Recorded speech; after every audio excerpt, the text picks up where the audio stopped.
This channel has been known to trigger leftists and trolls alike.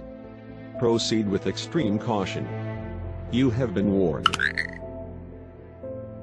It's a problem we've been seeing throughout the Charlotte area for some time, the latest happening in Hickory. Well, Karen, he apparently was watching one of the young women as she was... It's the latest in a brazen crime happening on the front doorsteps of homes throughout the region. 51-year-old Andre Lynch has been in jail since February 5th. He has felony rape and kidnapping charges. I discovered unspeakable horrors. I'm screaming and cussing him out, and he's not making a difference. Like, he's still approaching my bedroom, like my bed. We only are caught 2 days of this horror show at Automotive Livonia. 2 days. She says the second time he came in, he raped and physically assaulted her. Just drive it off. I mean, she woke up Monday morning at about 3 a.m. to find a stranger who had not only gotten into her suite, but also into her thrown bedroom. And slapped, unexplained bruises and cuts. Within weeks, the family knew something was wrong with I Dad. discovered unspeakable horrors.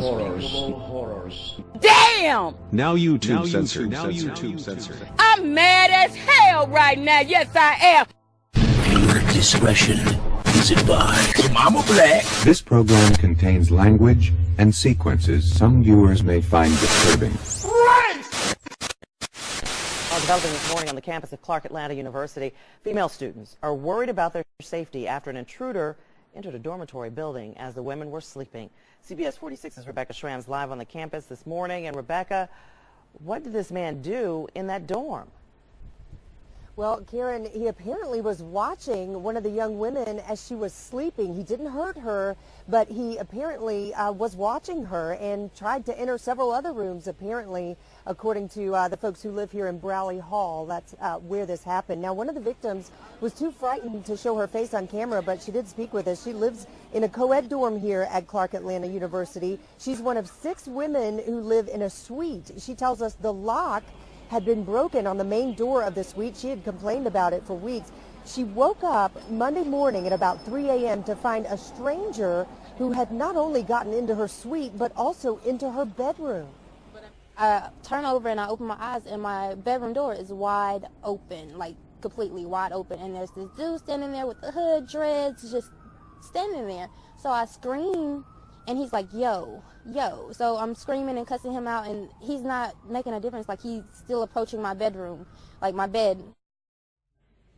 Yeah, she says as she started to get out of bed, that's when he finally ran off, and he apparently did the same thing to one of her suite mates, tried to get into her room as well, and he may have had an accomplice. So what about that door lock? Well, she says that it didn't get fixed until her parents finally got involved. We have been asking since yesterday what the campus is doing to try to keep this from happening in the future. We are still waiting for a response.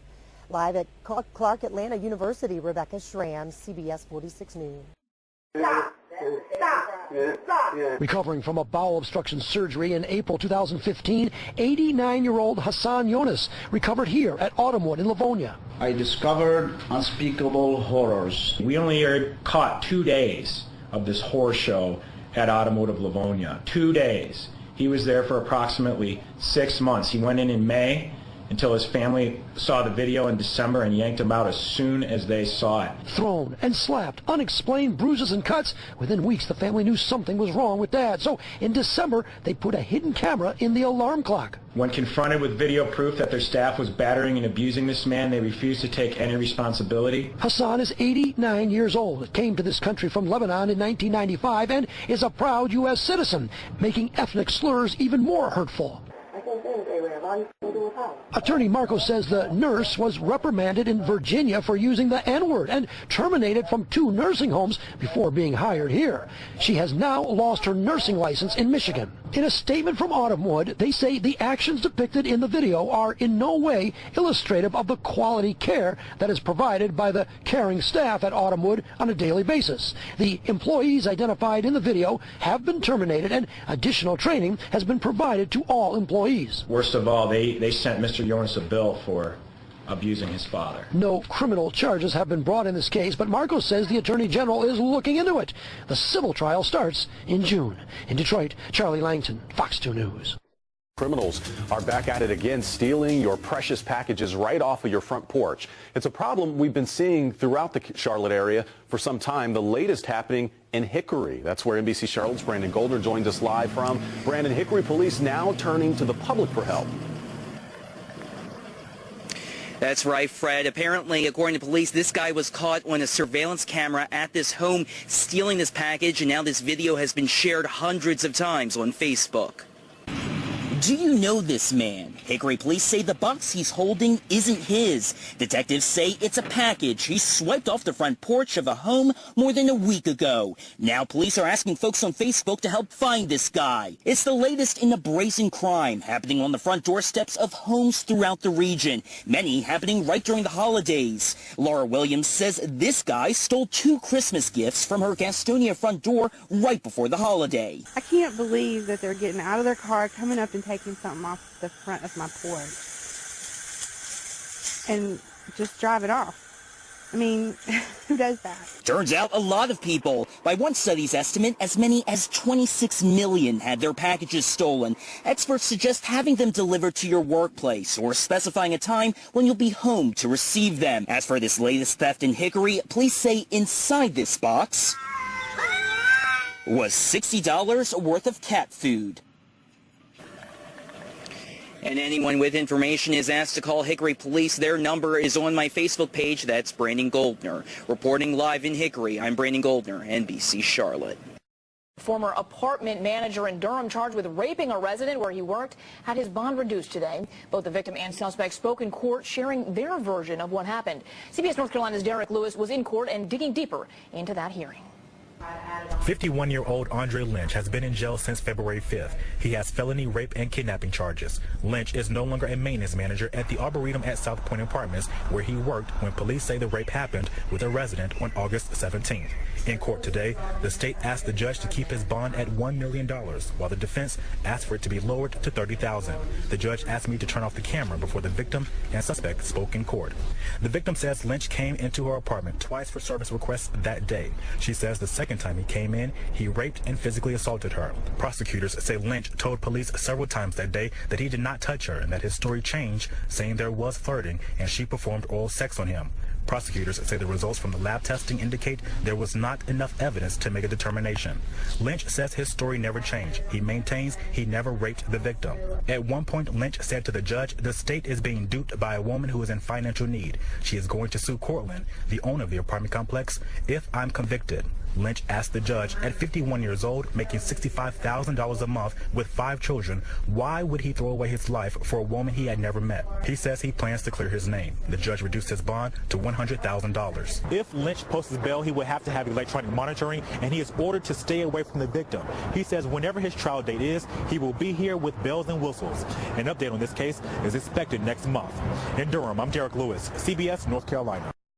Start with disturbing new developments in the death of a 95-year-old North Metro man. We are learning from prosecutors he was beaten to death in the bedroom of his home in Anoka.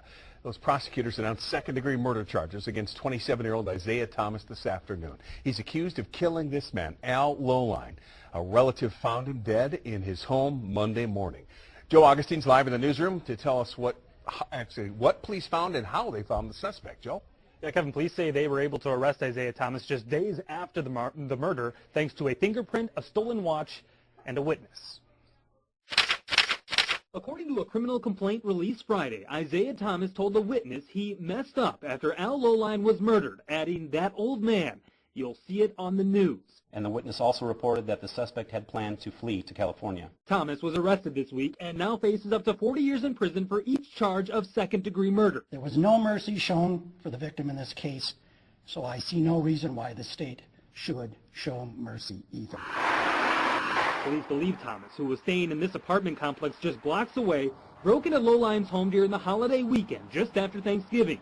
Family members found Lowline dead in his bedroom Monday morning. The medical examiner determined the 95-year-old died of blunt force trauma from multiple blows primarily to the head, face, and neck. I often say he was 95 years old, going on 75 years old. Bart Ward is still trying to comprehend how a burglary led to his uncle's death. I don't know if he was targeted. I don't know if somebody, this fellow got a glimpse of him and was out scouting the neighborhood. According to the complaint, Thomas stole a small mantel clock, 2 pocket watches, and the life of a World War II veteran. He was a good man, living a good life. It can't help but pull on all of our heartstrings. Police say Thomas pawned the mantel clock at a Maplewood pawn shop and was still in possession of a gold pocket watch when he was arrested on Wednesday. Thomas has a long criminal history and was awaiting sentencing on a previous burglary conviction. Live in the newsroom, Joe Augustine, 5 Eyewitness News. Just happy that a Hawaii jury saw the evidence and felt that what happened to me was wrong. A Hawaii jury awards a woman $3.8 million in a racial discrimination lawsuit against the Queens Medical Center. After a 5-week trial, the jurors took less than a day to side with Ellen Harris. They gave the registered nurse one of the largest damage awards in state history. But Queens is already planning to appeal. Ben Gutierrez is here now with tonight's top story. Ben. Steph, Keahi Harris had worked in the intensive care unit since 2006 and had a performance record that met or exceeded standards. She says the discrimination was retaliation after she reported that patient safety in the unit was being jeopardized. This was put in her personal mailbox, and 7 weeks later, she found this on her locker. Ellen Harris found the note in November 2011, which included the N-word used against her. Then she found the photo of the noose taped to her work locker on Christmas Eve. After I got the news, I said I just wasn't going to go back anymore. Harris, who grew up in Mississippi, says she was fearful of going back to the job she had loved. It was just kind of that fear after that, especially not knowing exactly who did it. Queens never apologized, never admitted liability, tried to degrade and criticize and make Ellen out to be a liar. Attorney Carl Verity also says Harris's supervisors at the medical center tried to downplay the incidents. He pointed to depositions about the note that were shown during trial. I think it's inappropriate, threatening, not necessarily. You take the note in its full context. And what is its full context? Just what it says, lazy. This word is offensive to me.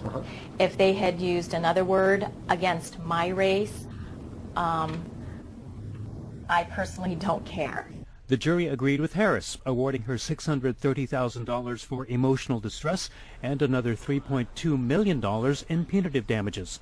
In a statement, the Queens Health System said, "We are very disappointed in today's verdict and will be filing an appeal. And because it is pending litigation, it will not comment further." Harris is now a nurse practitioner who does home medical visits on the Big Island. She has no plans to return to Queens. Ben Gutierrez, Hawaii News Now.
And as always, thank you for watching. If you like this video, please consider subscribing. Also follow us on the usual media for more interesting information like this.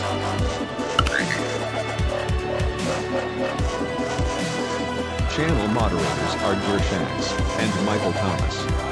Thanks for your diligence and dedication.